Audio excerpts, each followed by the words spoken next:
K Shivakumar ಅವರ cabinet ನಲ್ಲಿ ಸಚಿವರಾಗಿ ಪ್ರಮಾಣ ವಚನ ತೆಗೆದುಕೊಳ್ಬೇಕು ಅಂತ ಹೇಳಿ ಡಾಕ್ಟರ್ ಶರಣ್ ಪ್ರಕಾಶ್ ಪಾಟೀಲ್ ಅವರಿಗೆ ಈಗಷ್ಟೇ ಕರೆ ಬಂದಿದೆ. ಸ್ವತಃ ಅವರೇ ಇದ್ದಾರೆ ನಮ್ಮ ಜೊತೆ ಮಾತನಾಡಲಿಕ್ಕೆ.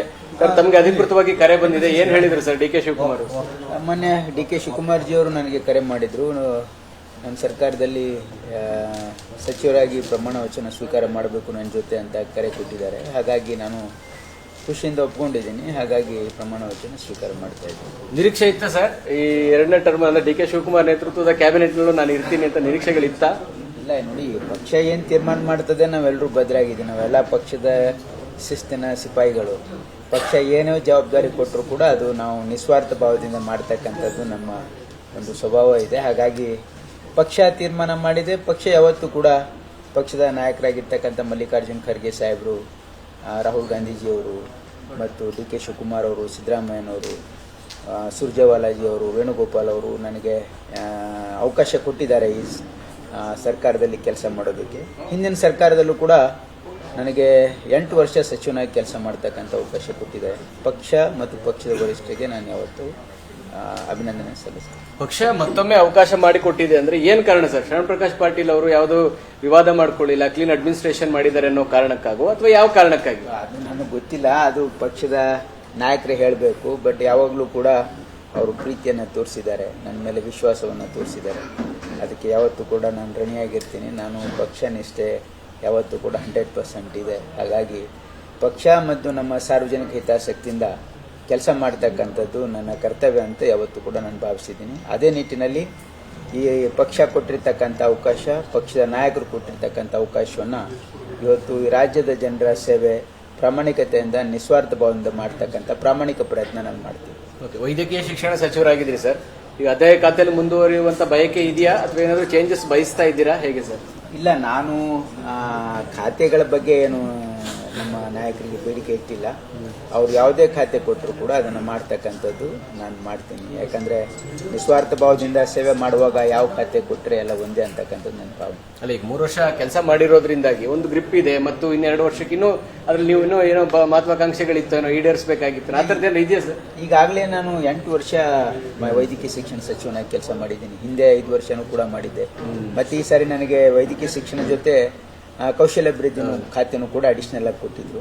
ಅದನ್ನು ಮಾಡ್ತಕ್ಕಂಥ ಪ್ರಯತ್ನ ಮಾಡಿದ್ದೀನಿ. ಹಾಗಾಗಿ ಪಕ್ಷದ ವರಿಷ್ಠರು, ಮಾನ್ಯ ಮುಖ್ಯಮಂತ್ರಿಗಳು ಏನು ತೀರ್ಮಾನ ಮಾಡ್ತಾರೆ ಅವರಂತೆ ನಾನು ಅವರ ಏನು ಜವಾಬ್ದಾರಿ ಕೊಡ್ತಾರೆ ಅದರಂತೆ ನಾನು ಕೆಲಸ ಮಾಡ್ತಕ್ಕಂಥ ಪ್ರಾಮಾಣಿಕ ಪ್ರಯತ್ನ. ಸರ್, ಕಲಬುರಗಿಯಲ್ಲಿ ಇಬ್ಬಿಬ್ಬರಿಗೆ ಬಂಪರ್ ಸಿಕ್ಕಿದೆ, ಏನು ಸರ್ ಇದು ಸೀಕ್ರೆಟ್ ಸರ್? ಅಲ್ಲ, ಕಲಬುರಗಿ ಯಾವತ್ತೂ ಕೂಡ ಕಾಂಗ್ರೆಸ್ಸಿನ ಒಂದು ಭದ್ರಕೋಟೆ ಇದೆ. ಯಾಕಂದರೆ ಕಲ್ಯಾಣ ಕರ್ನಾಟಕ, ಅಲ್ಲಿ ಮಲ್ಲಿಕಾರ್ಜುನ್ ಖರ್ಗೆ ಸಾಹೇಬರ ಒಂದು ತವರು ಕ್ಷೇತ್ರ ಇದೆ. ಮತ್ತು ಈ ಬಾರಿ ಪಾರ್ಲಿಮೆಂಟಲ್ಲೂ ಕೂಡ ಕಲ್ಯಾಣ ಕರ್ನಾಟಕದ 5 ಕ್ಷೇತ್ರಗಳಲ್ಲಿ ಕಾಂಗ್ರೆಸ್ಸನ್ನು ಗೆಲ್ಲಿಸಿದೆ. ನಮ್ಮ ಭಾಗದ ಜನ ಕಾಂಗ್ರೆಸ್ ಮೇಲೆ ವಿಶ್ವಾಸ ಇದೆ, ನಮ್ಮ ನಾಯಕರ ಮೇಲೆ ವಿಶ್ವಾಸ ಇದೆ. ಮಲ್ಲಿಕಾರ್ಜುನ್ ಖರ್ಗೆ ಸಾಹೇಬರು ಮಾಡಿರ್ತಕ್ಕಂಥ ಆರ್ಟಿಕಲ್ 371J ಆ ಭಾಗದ ಜನರ ಮನಸ್ಸನ್ನು ಗೆದ್ದಿದೆ. ಹಾಗಾಗಿ ಕಾಂಗ್ರೆಸ್ ಪಕ್ಷನೂ ಕೂಡ ಯಾವಾಗ ಕಾಂಗ್ರೆಸ್ ಸರ್ಕಾರ ಬಂದಿದೆ ಕಲ್ಯಾಣ ಕರ್ನಾಟಕ ಭಾಗಕ್ಕೆ ಭಾಳ ಒಂದು ಹೆಚ್ಚಿನ ಆದ್ಯತೆಯನ್ನು ಕೊಟ್ಟಿದ್ದಾರೆ. ಹಾಗಾಗಿ ನಮ್ಮ ಜನನೂ ಕೂಡ ಕಾಂಗ್ರೆಸ್ ಪಕ್ಷಕ್ಕೆ ಭಾಳ ಅಲ್ಲಿ ಜನ ಬೆಂಬಲವನ್ನು ಕೊಡ್ತಾರೆ. ನಮ್ಮ ನಾಯಕರ ನಡವಳಿಕೆ ಆಗಿರ್ಬೋದು, ನಮ್ಮ ನಾಯಕರು ಹಾಕಿಕೊಟ್ಟಂಥ ಮಾರ್ಗದಲ್ಲಿ ನಾವೆಲ್ಲರೂ, ನಾನು, ಪ್ರಿಯಾಂಕು ಮತ್ತು ಎಲ್ಲ ನಮ್ಮ ಭಾಗದ ಎಲ್ಲ ಈಶ್ವರ್ ಖಂಡ್ರೆ ಅವರಾಗಿರ್ಬೋದು, ನಾವೆಲ್ಲ ಸೇರಿ ಕೆಲಸ ಮಾಡ್ತಕ್ಕಂಥ ಪ್ರಾಮಾಣಿಕ ಪ್ರಯತ್ನ ಮಾಡಿ. ಸರ್, ಮೊದಲ ಲಿಸ್ಟ್ನಲ್ಲಿ ಸಾಕಷ್ಟು ಸೀನಿಯರ್ ಬರ್ಬೋದು ಅನ್ನೋ ನಿರೀಕ್ಷೆಗಳಿತ್ತು. ಈಗ ಆ ನಿರೀಕ್ಷೆಗಳು ಬಹುತೇಕರಿಗೆ ಸ್ವಲ್ಪ ನಿರಾಸೆ ಆಗಿರ್ಬೋದು. ಅವ್ರ ನಿರಾಸೆ ಆಗಿರ್ಬೇಕು ಅಂದ್ಕೋತೀರಾ ಅಥವಾ ಏನಾದರೂ ಅವ್ರಿಗೆ ಇನ್ನೂ ಇದೆ ಹೋಪ್ಸ್ ಇಟ್ಕೊಳ್ಳಿ ಅಂತ ಏನಾದ್ರು ಸಜೆಷನ್ ಕೊಡ್ತೀರಾ? ಇಲ್ಲ ನೋಡಿ, ವರಿಷ್ಠರು 2 ಹಂತದಲ್ಲಿ ಕ್ಯಾಬಿನೆಟ್ ಎಕ್ಸ್ಪಾನ್ಷನ್ ಮಾಡಬೇಕು ಅಂತಕ್ಕಂಥದ್ದು ನಿರ್ಧಾರ ಮಾಡಿದ್ದಾರೆ. ಹಾಗಾಗಿ ಮೊದಲನೇ ಹಂತದಲ್ಲಿ ಕೆಲವರಿಗೆ ಅವಕಾಶ ಕೊಟ್ಟಿದ್ದಾರೆ. 2ನೇ ಹಂತದಲ್ಲೂ ಕೂಡ ಕೆಲವರಿಗೆ ಭಾಳ ಜನರಿಗೆ ಅವಕಾಶ ಇದೆ. ಇದು ಮೊದಲನೇ ಹಂತದಲ್ಲಿದ್ದವರು ಅವ್ರಿಗೇನು ಆದ್ಯತೆ ಅಂತೇನಿಲ್ಲ. ಅದೇನೋ ಬೇರೆ ಬೇರೆ ಕ್ಷೇತ್ರ ಅಂದರೆ ಬೇರೆ ಬೇರೆ ರೀಜನ್ನು, ಬೇರೆ ಬೇರೆ ಕಮ್ಯುನಿಟಿ ರಿಪ್ರೆಸೆಂಟೇಷನ್ ಅಂತ ಕೊಟ್ಟಿರ್ತಾರೆ. ಹಾಗಾಗಿ ಇವತ್ತು 2ನೇ ಹಂತದಲ್ಲೂ ಕೂಡ ಸಾಕಷ್ಟು ಅವಕಾಶಗಳಿವೆ. ಹಾಗಾಗಿ ಖಂಡಿತವಾಗಿ ಕಾಂಗ್ರೆಸ್ ಪಕ್ಷ ಯಾವತ್ತು ಸಾಮಾಜಿಕ ನ್ಯಾಯದ ತಳಹದಿಯ ಮೇಲೆ ಇವತ್ತು ನಡೀತಕ್ಕಂಥ ಪಕ್ಷ. ಹಾಗಾಗಿ ನಮ್ಮ ಪಕ್ಷದ ಸಿದ್ಧಾಂತವೇ ಸಾಮಾಜಿಕ ನ್ಯಾಯ ಇರೋದ್ರಿಂದ ಎಲ್ಲ ಜನರಿಗೆ, ಎಲ್ಲ ವರ್ಗದ ಜನರಿಗೆ ಖಂಡಿತವಾಗಿ ಅವಕಾಶ ಸಿಗ್ತದೆ ಅಂತಕ್ಕಂಥದ್ದು ನನಗೆ ವಿಶ್ವಾಸ ಇದೆ. ಸರ್, ಈಗ ಸಿದ್ದರಾಮಯ್ಯವ್ರ ಜೊತೆಗೂ ಕೂಡ ಸಚಿವರಾಗಿ ಕೆಲಸ ಮಾಡಿದಿರಿ. ಡಿ ಕೆ ಶಿವಕುಮಾರ್ ಜೊತೆಗೆ ಈಗ ಹೊಸದು ತಮಗೆ ಏನಾದರೂ ನಿರೀಕ್ಷೆ ಇಟ್ಕೊಂಡಿದ್ದೀರಿ ಸರ್ ಡಿ ಕೆ ಶಿವಕುಮಾರ್ ಆಡಳಿತದ ಬಗ್ಗೆ? ಇಲ್ಲ, ಡಿ ಕೆ ಶಿವಕುಮಾರ್ ಅವ್ರ ಜೊತೆನೂ ಕೂಡ ಕಳೆದ ಸಂಪುಟದಲ್ಲಿ ನಾನು ಸಚಿವನಾಗಿದ್ದೆ. ಮತ್ತು ಮಾನ್ಯ ಹಿಂದಿನ ಮುಖ್ಯಮಂತ್ರಿಗಳು ಏನು ಸಿದ್ದರಾಮಯ್ಯನವರು ಕೂಡ 8 ವರ್ಷ ಮುಖ್ಯಮಂತ್ರಿ ಆದರೂ ನಾನು 8 ವರ್ಷ ಅವರ ಸಂಪುಟದಲ್ಲಿ ಸಚಿವನಾಗಿ ಕೆಲಸ ಮಾಡಿದ್ದೆ. ಅವರೊಂದು ಒಳ್ಳೆಯ ರೀತಿಯಿಂದ ಒಂದು ಆಡಳಿತವನ್ನು ಕೊಟ್ಟಿದ್ದರು. ಮಂತ್ರಿಗಳಿಗೆ ಸಂಪೂರ್ಣ ಸ್ವಾತಂತ್ರ್ಯವನ್ನು ಕೂಡ ಕೊಡ್ತಾ ಇದ್ರು ಮತ್ತು ನಮಗೆ ಸರಿಯಾದ ಸಮಯಕ್ಕೆ ಮಾರ್ಗದರ್ಶನ ಮಾಡ್ತಾ ಇದ್ರು. ಮತ್ತು ಡಿ ಕೆ ಶಿವಕುಮಾರ್ ಅವರು ಕೂಡ ಸಹೋದ್ಯೋಗಿಯಾಗಿ ನಮಗೆ ಯಾವತ್ತೂ ಕೂಡ ಮಾರ್ಗದರ್ಶನ ಮಾಡಿದ್ದಾರೆ.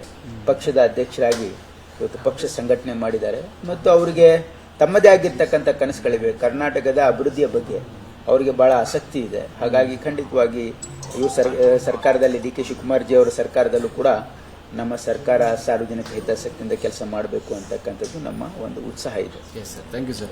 ಇದಿಷ್ಟು ಸಚಿವರಾಗ್ತಾ ಇರುವಂತಹ ಡಾಕ್ಟರ್ ಶರಣ್ ಪ್ರಕಾಶ್ ಪಾಟೀಲ್ ಅವರು ಮತ್ತು ಕ್ಯಾಮರಾಮನ್ ಅಂಜನ್ ಮೂರ್ತಿ ಜೊತೆಗೆ ಮಾರುದೇಶ್ ಕೊಣಸನಹಳ್ಳಿ, HN8 ಸುವರ್ಣ ನ್ಯೂಸ್, ಬೆಂಗಳೂರು.